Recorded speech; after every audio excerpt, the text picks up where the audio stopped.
সিরাজগঞ্জের বেলকুচিতে পঞ্চম শ্রেণীর এক স্কুল ছাত্রী ধর্ষণের চেষ্টার অভিযোগে এক যুবককে গ্রেপ্তার করেছে পুলিশ। এ ঘটনায় স্কুল ছাত্রীর বাবা ফেরদৌস হোসেন বাদী হয়ে বেলকুচি থানায় একটি ধর্ষণ মামলা দায়ের করেছেন। ওয়ালটন আবারও মিলিনিয়ার অফারে ওয়ালটন ফ্রিজ কিনে আপনিও হয়ে যেতে পারেন মিলিয়নিয়ার। মিলিনিয়ার ছড়াছড়ি দেশ জুড়ে, এটা শুধু ওয়ালটনই পারে। ২৬ এপ্রিল বেলা ১১টার দিকে বেলকুচি উপজেলার পৌর সদরের ক্ষিদ্র মাটিয়া মহল্লা থেকে ধর্ষককে গ্রেপ্তার করে পুলিশ। গ্রেপ্তারকৃত আজমির বেলকুচি পৌর এলাকার চালা ৭ রাস্তার মোড় এলাকার আনোয়ার হোসেনের ছেলে। সকাল ৮:৩০টার দিকে পঞ্চম শ্রেণীর ভুক্তভোগী ওই শিশু তার ভাতিজাকে মাদ্রাসায় পৌঁছে দিতে গেলে প্রতিবেশী যুবক আজমির তাকে যমুনা নদীর কাশবনে নিয়ে ধর্ষণের চেষ্টা চালায়। এ সময় শিশুটি চিৎকার দিলে তার ভাবি ঘটনাস্থলে ছুটে আসেন। কৌশলে আজমির পালিয়ে যায়।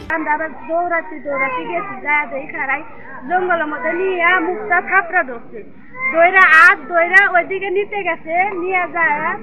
তারপরে দেখছে যে ওনে আবার লোকজন ধরছে। তারপরে কি করলো, ফিরে আসবে, ফিরে আসে আরেক জায়গায় নিয়ে যাবো। ওইদিকে দেখতেছে যে এইভাবে করতেছে যে মানুষজন আছে না, তাদের নাই। তারপরে আমরা আবার গেছি, যা আমার চোখের হাতে চোখ করছে, ছেলেটা শুয়ে ও দৌড়াইছে। আর ও আমার কাছে আইসা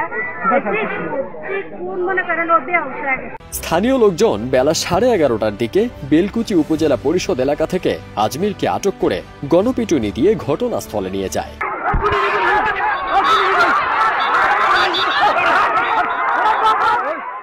পুলিশ পরে আজমিরকে গ্রেপ্তার করে থানা হেফাজতে নেয়।